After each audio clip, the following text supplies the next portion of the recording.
Hi, I'm Steve Clemons, and I have a question. Will the deal brokered by President Donald Trump end years of bitter fighting between Rwanda and the Democratic Republic of Congo? Let's get to the bottom line.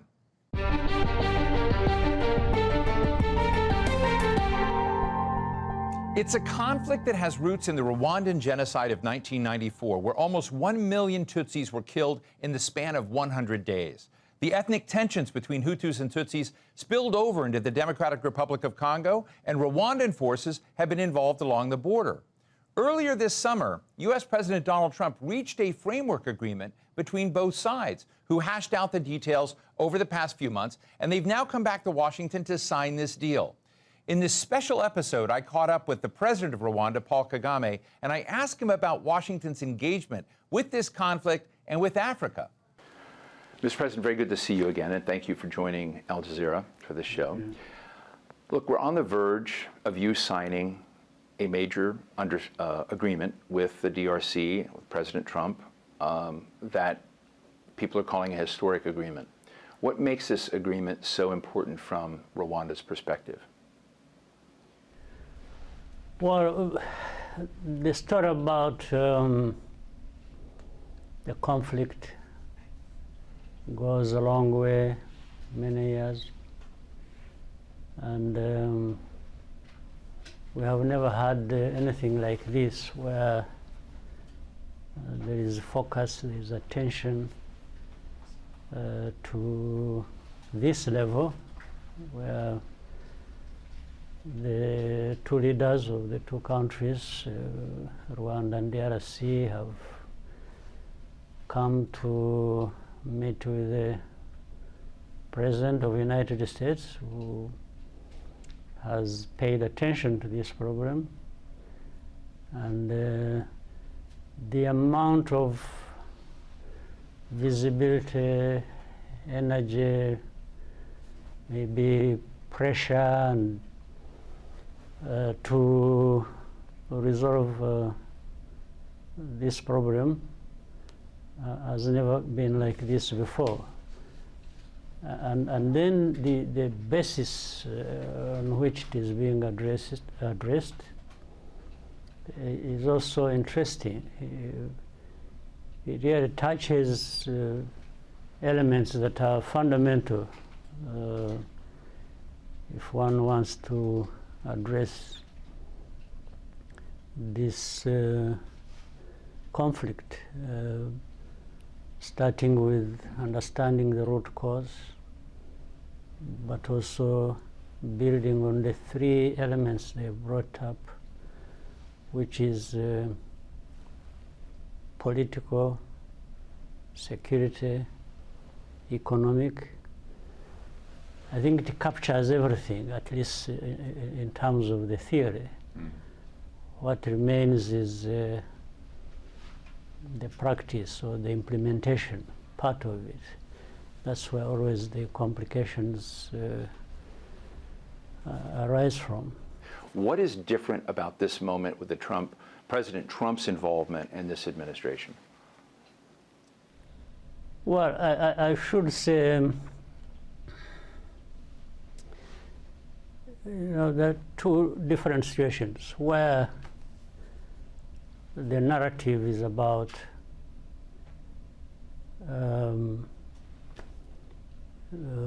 being connected with the problems of Africa, then putting that in the general framework of what we know is the global order, or what we have known for quite some time. Then theories about all kinds of things, democracy, freedom, this, and human rights, and so on and so forth.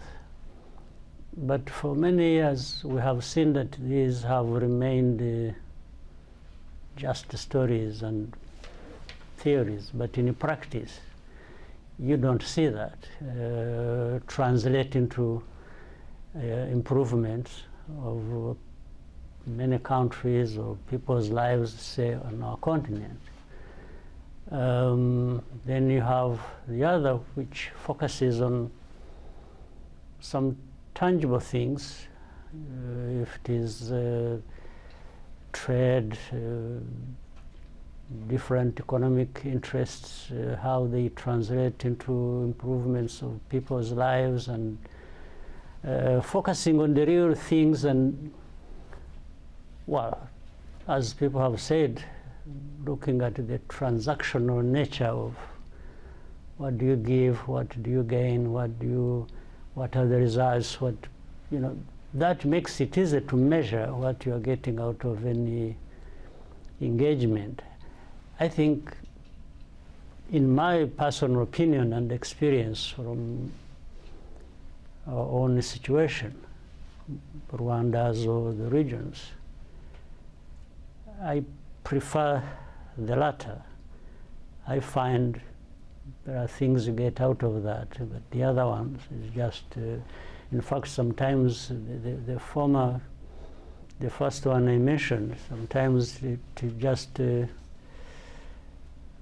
increases problems that have to be managed, and managing those problems becomes an industry in itself that keeps going forever.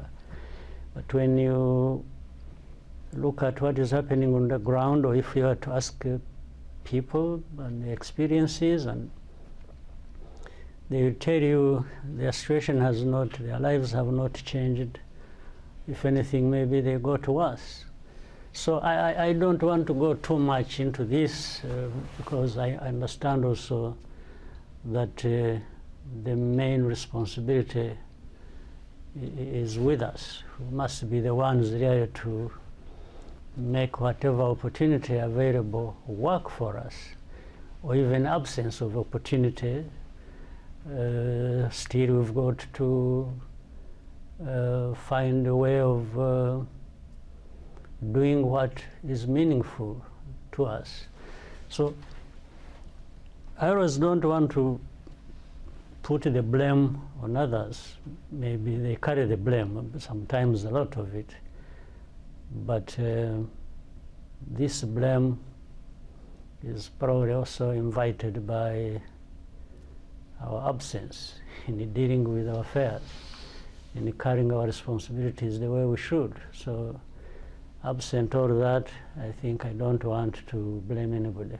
Has President Trump now gotten into Africa? Is he into turning this situation both into economic gains for the U.S., but also, a peace notch for him? Well, if this is anything to act as an example, I think that is the case.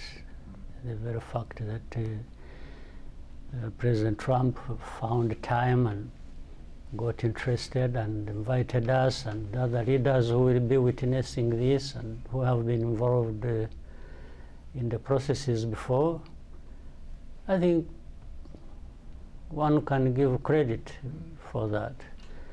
Many other issues that are talked about or raised by different people, whether they have their merits or not, I want to focus on areas where I think we can have progress and that can address the outstanding problems that we face today. Another key player, Mr. President, has been Qatar. And around this, there have been two processes, two tracks, if you will. And my understanding is the United States has been dealing with the nation-to-nation, bilateral issues, and Qatar has been helping a lot on internal issues. Can you tell us a little bit, can you give us a feel for how this works? Because it's sort of an unusual kind of simultaneous dance. So, fortunately, fast forward, we were able to separate this. The internal dialogue matters went to Qatar, and that came following my meeting with President Tshisekedi in Doha, by the way, on his own request. Even with the U.S., it was his own request. And in fact, the other African leaders and countries were blaming Rwanda, thinking that we are the ones who left the African processes, initiatives, and went to Qatar or came here to Washington. But it was the very man, Tshisekedi, DRC, who actually initiated that. But the hope for him was he would be able to manipulate either the process in Qatar or the process in Washington, D.C. in his favor, because he thinks DRC is too great, too big, that the whole world is interested in having a portion of what they possess, and that he would go paying his way and manipulating people to get the results he wanted. So, but when it came to us, and we were invited to participate either in Doha and here in Washington, we always came forward, but we told people what we thought were the facts and the fundamental issues that must be addressed if we are to look at the root causes. So that's how we ended up having FCM 23 in Doha, talking to government, and in here it was DRC talking to Rwanda, but also in a regional framework. That's why there will be these leaders who have been invited to witness this. So what DRC all along thought they were going to manipulate ended up, as a matter of fact, being separated so that we don't miss out anything that was important. So Doha, very important. Qatar has been near the forefront in trying to bring conflicting parties together, not only in our region, but you are aware of many other places where they have played a very important role. And they are continuing to do so. They are available, they have resources to put to that, and want really peace. So we are happy that these things have been moving forward. So just real quick, I'm just interested in what your gut feeling is. On one hand, you're going to sign an agreement with President Trump, President Tshisekedi, that is about the national issues. And do you trust Tshisekedi's ability to actually control that section of all the currents going on in Eastern DRC? Well, first things first. I think that we are here and are agreeing to sign an agreement to deal with the matters. That is very important, and it is the first step to be taken. And some agreements have been reached in Doha as well, in Qatar. That's very important. So that means we are now trying to move the next steps and move forward. That's where, of course, the devil is in these details. But we'll face all of that as we move forward. But as I said, first things first. And that one, we are here, we are going to discuss, we're going to sign an agreement. I hope that both Qatar and the United States will continue to accompany this process and see what is happening for what it is. And I'm sure if they find Rwanda is to blame for anything, they voice it, they come to us, they say, should we be doing this, and this is not what we agreed. And hoping the same will happen to DRC, because we have had experiences where DRC has been reaching an agreement with different parties, including ourselves, and the next day after agreeing, they are saying the opposite. And it has happened not once, not twice, not 3 times, but more. So we know we have to face this. You know that is likely to happen. But it shouldn't divert us from the actual direction that is on a good start, and that we have to move forward. So we keep step by step seeing what we need to do. Mr. President, the new great race in Washington is the race with China. Concern about dependencies, worry about critical materials, worries about national security and economics. And I know that big part of your evolving relationship with the United States are critical material sales. You produce tungsten, tin, other key materials. How are you fitting in, if you are, into that equation of the Trump administration's interest in competing in a lot of this, this footprint around critical materials and other issues in trade? Well, I'll not talk much about the competition that is going on across the world. It's too much for me to carry on my shoulders. I just I can make an analysis for you and move on, but I won't waste my time on that. I want to concentrate on this problem we have in our region that involves all countries in our region, but particularly Rwanda and the DRC. You know, people have falsely believed that everything that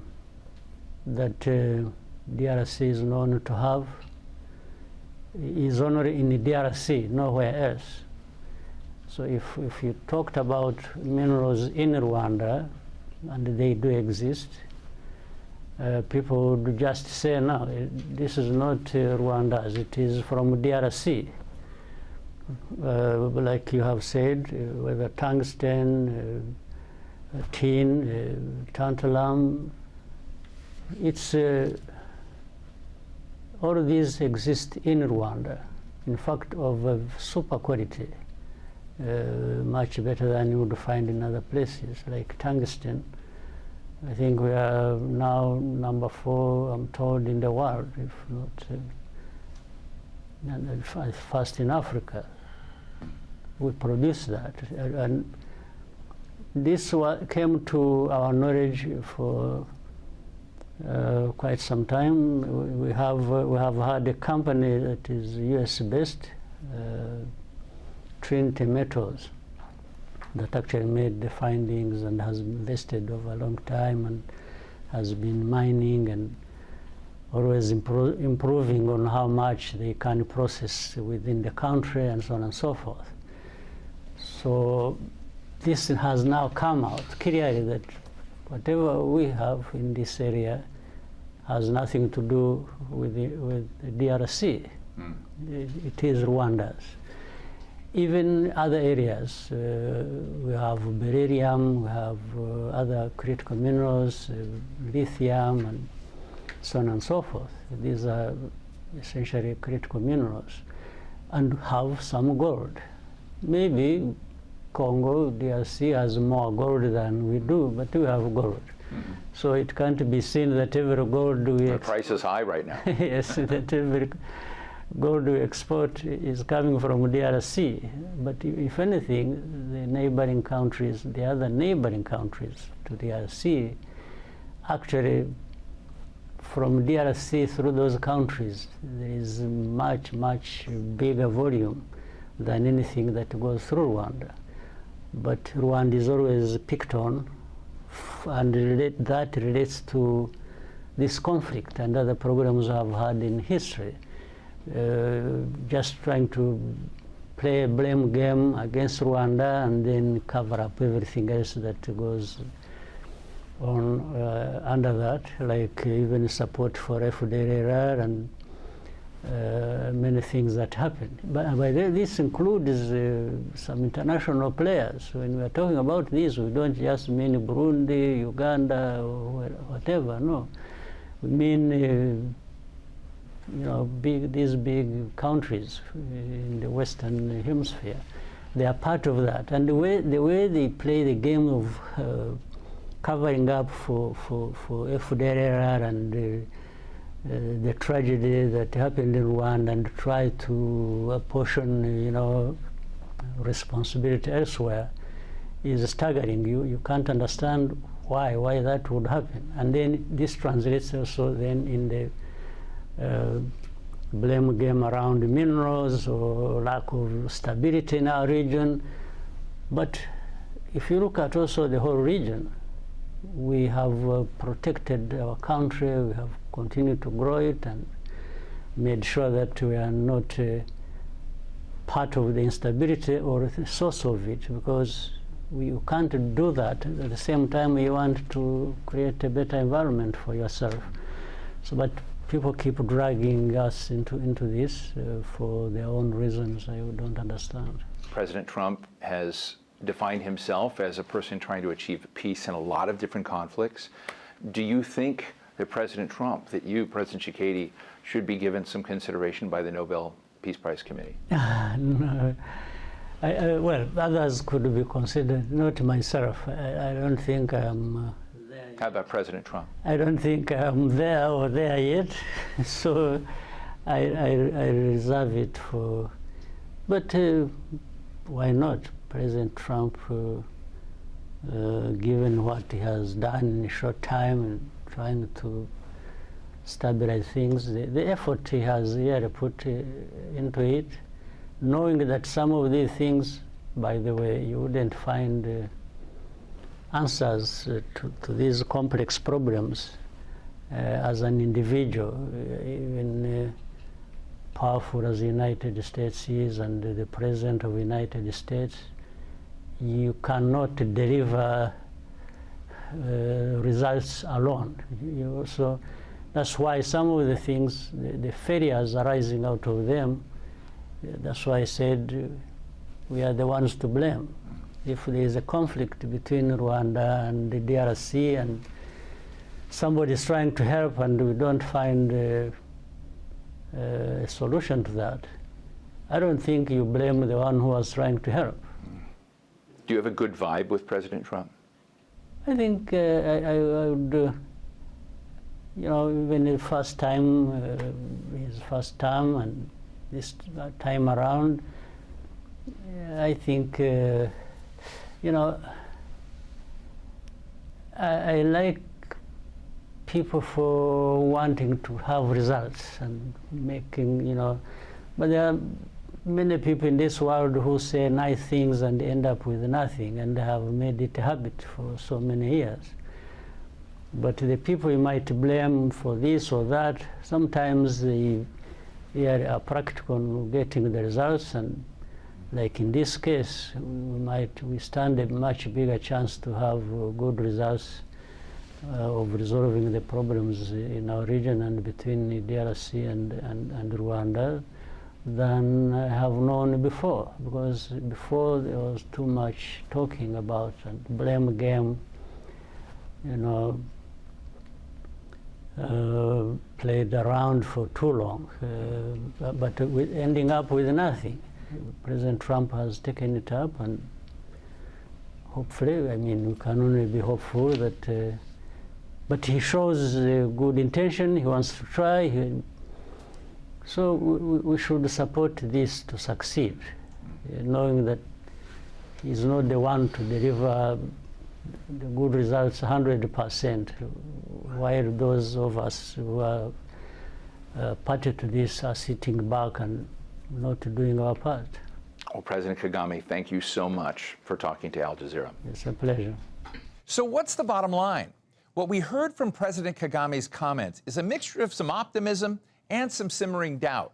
President Trump's transactional style of deal-making may actually create a geoeconomic frame for Rwanda and the DRC to actually move forward and to neutralize some of the key drivers of their mutual security ulcers.